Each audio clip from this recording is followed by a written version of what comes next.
RLP était à la Japan Days de Périgueux les 27 et 28 septembre dernier. Nous avons pu nous entretenir avec de nombreux exposants, mais aussi de nombreux visiteurs cosplayers. Nous vous proposons donc ici la rediffusion de ces interviews qui ont été enregistrées sur place. Le salon du Japon à la filature avec Bruno. Bruno, bonjour. Bonjour. Alors Bruno, je l'ai alpagué quand il passait parce qu'il avait une jolie tenue avec un bas tout noir. Je me suis dit, si c'est tout noir, c'est que ça rigole pas. Qu'est-ce que ça voulait dire Bruno, Aikido ? Oui, alors je suis effectivement Aikidoka. Donc le pantalon que j'avais quand je suis passé, c'est un Hakama. D'accord. Donc c'est l'habit que dans notre école on porte à partir du premier dan, donc qui symbolise la ceinture noire. D'accord. Donc les pratiquants débutants sont tout en blanc. Oui. On n'a pas comme dans d'autres arts martiaux des ceintures de couleur, donc c'est un kaido-gi blanc. Donc, on revient aux origines, c'est blanc ou noir. Voilà, parce blanc. que les couleurs ont été inventées pour les occidentaux, si je me souviens bien. Oui, alors après c'est pour marquer des progressions. Oui, bien sûr. Oui, voilà, mais dans l'école à laquelle on appartient, c'est quelque chose qu'on n'a pas mis en place. Okay. Donc on porte la ceinture blanche et le kaido-gi blanc, et ensuite le Hakama à partir du premier dan. Et vous avez fait une petite démonstration tout à l'heure, je crois, sur scène. Hein, on les a entendus, ça chutait un petit peu. Ça chutait un petit peu. Ça claquait sur les tapis. Ils tombaient bien, on les entendait bien depuis ici, il n'y a pas de problème. C'était, on voyait un peu à travers et tout, mais donc une belle démonstration qui avait été appréciée par les gens. Vous êtes depuis combien de temps vous faites de l'aïkido ? Alors ça commence à faire quelques années. J'ai commencé à 20 ans et j'en ai 46, donc ça fait 26 ans que je pratique. Donc, donc j'ai une progression vraiment du départ débutant dans la pratique. On a tout à découvrir et puis on continue à travailler et on a encore tout à découvrir. C'est ça qui est beau dans cette voie, c'est que il y a toujours vraiment des choses à apprendre, quel que soit le niveau. C'est aussi un art de développement personnel. Exactement. Vous êtes, il y a des différentes dan à l'aïkido. Oui, alors comme dans les autres arts martiaux, donc on commence par les kyu. Oui. Donc quand on arrive dans la pratique, on est Mukyu, 100 grades, puis après 6e Kyu, 5e Kyu, 4e Kyu, jusqu'au premier dan.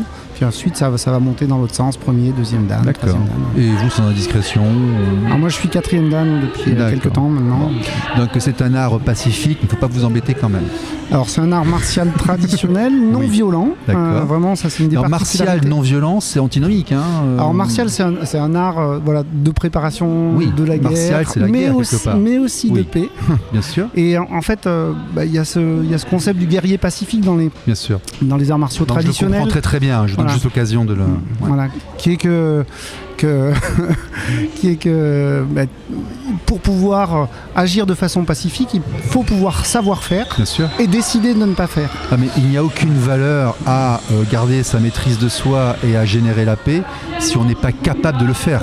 Voilà, donc il y a une image on ne peut pas être pacifiste si en fait on n'a pas en soi les outils techniques qui permettraient d'agir s'il fallait agir. C'est partie de l'apprentissage, la réponse proportionnée par rapport à la demande et au contexte, et savoir il n'y a aucun mérite à se retenir si on n'a rien à retenir, ça c'est évident. Voilà, exactement. Est-ce que vous avez vous-même adhéré à cette philosophie en commençant le Aikido, ou alors c'était avant de commencer le Aikido, après, comment ça s'est arrivé ? Non, je suis un peu arrivé à l'Aikido par hasard, même s'il n'y a jamais de hasard dans la vie, mais je suis un peu arrivé dans cette pratique-là, comme ça, en arrivant dans un dojo un jour, et puis petit à petit, j'ai adhéré à ce qui était proposé, à la voie, et jusqu'à enseigner aujourd'hui aussi à certains élèves. Et il faut adhérer à cette philosophie pour pratiquer pleinement ? En tout cas, en ce qui me concerne, je le pense.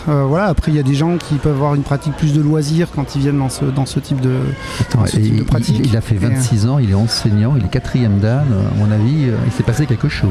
Je crois qu'il a rencontré un truc qui a fait écho quelque part, je pense. D'ailleurs, ça a évolué vers du théâtre, vous avez dit. Alors oui, ça c'est un peu là encore les hasards de la vie qui fait qu'avec le groupe d'aïkido avec lequel on travaille, à un moment donné, il y a une proposition qui était travaillée sur une pièce qui a été écrite par un des pratiquants, qui est depuis parti au Japon, qui est encore au Japon. Et donc cette proposition s'est faite, et dans les stages où les différents groupes se rencontraient, on a commencé à travailler après les cours d'aïkido sur cette proposition de théâtre.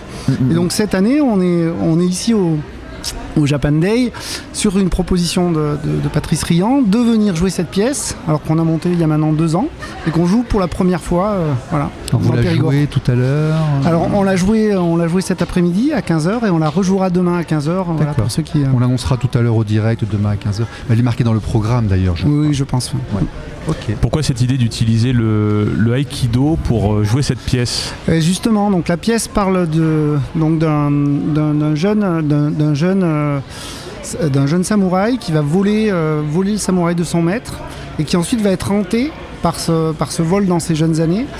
Et en fait, il va chercher à résoudre le conflit qu'il y a entre sa part martiale et sa part artiste.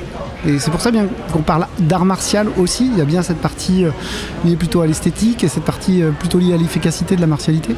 Voilà, et donc ce conflit en lui, c'est ce qui va faire naître la pièce et qui va créer la situation et le déroulement qu'on va retrouver dans la pièce que l'on joue. Donc, c'est une première, cette représentation, c'est la première fois que vous faites ça ? Alors ici non, on l'a joué à 2 reprises dans d'autres festivals autour du Japon, notamment en région Bretagne, mais c'est la première fois dans le Périgord. Oui. Et vous pensez développer ça un peu plus ou c'est... Alors, pour l'instant c'est notre premier projet, mais je crois que tout le groupe y a trouvé beaucoup de plaisir, donc peut-être que dans les futures années il y aura un deuxième projet qui se développera.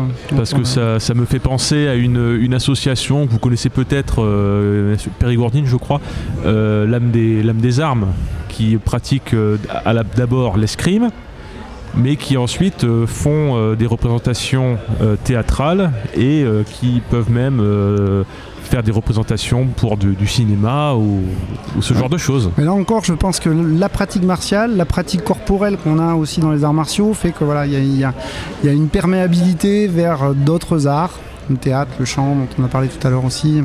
Voilà, naturellement dans ce... Oui, parce qu'après, eux, ils vont jusqu'à la figuration de films pour Luc Besson et ce genre de choses, parce qu'il faut bien, lorsqu'il y a des scènes de combat historiques, avoir un certain réalisme avec des gens qui pratiquent comme ça c'était fait. Mais tu le retrouves aussi dans l'art martial. Certains maîtres, après, vont dans le théâtre, vont dans l'audiovisuel, et tu retrouves aussi ça, hein, ça peut arriver. Oui. Alors, qui sait, peut-être qu'il y aura un projet de cinéma dans ce cas-là, dans les futures années. Là, peut-être. Ok, bon. Vous enseignez aussi dans l'école de Patrice ? Alors, j'enseigne aussi dans l'école. Mais vous n'êtes pas périgourdin, vous venez de loin, vous avez dit. C'est ça, on vient de plus loin. Moi, je suis en Normandie, donc près de Rouen. Et voilà, c'est aussi l'occasion pour venir pratiquer, pour venir faire des démonstrations, pour venir faire des représentations de théâtre, de venir rencontrer des amis dans les autres régions. Donc là, c'était une très bonne occasion ce week-end de descendre vous voir dans le Périgord pour passer aussi un bon week-end. Vous partez jeudi avec Patrice aussi ou pas ? Ah non, pas cette année, mais voilà aussi, il y a une forte envie d'y retourner. Vous y êtes déjà allé ? Alors, pas au Japon, mais je suis déjà allé en Asie du Sud-Est, et oui, une vraie envie de... Vous êtes allé en Asie du Sud-Est ? Alors j'avais fait l'Indonésie notamment, avec des stages là-bas, voilà. Et oui, une vraie envie de retourner voir la culture asiatique dans les futures années. Ouais. Tout à fait, je peux comprendre. Merci beaucoup. Merci beaucoup Bruno. Merci. RLP.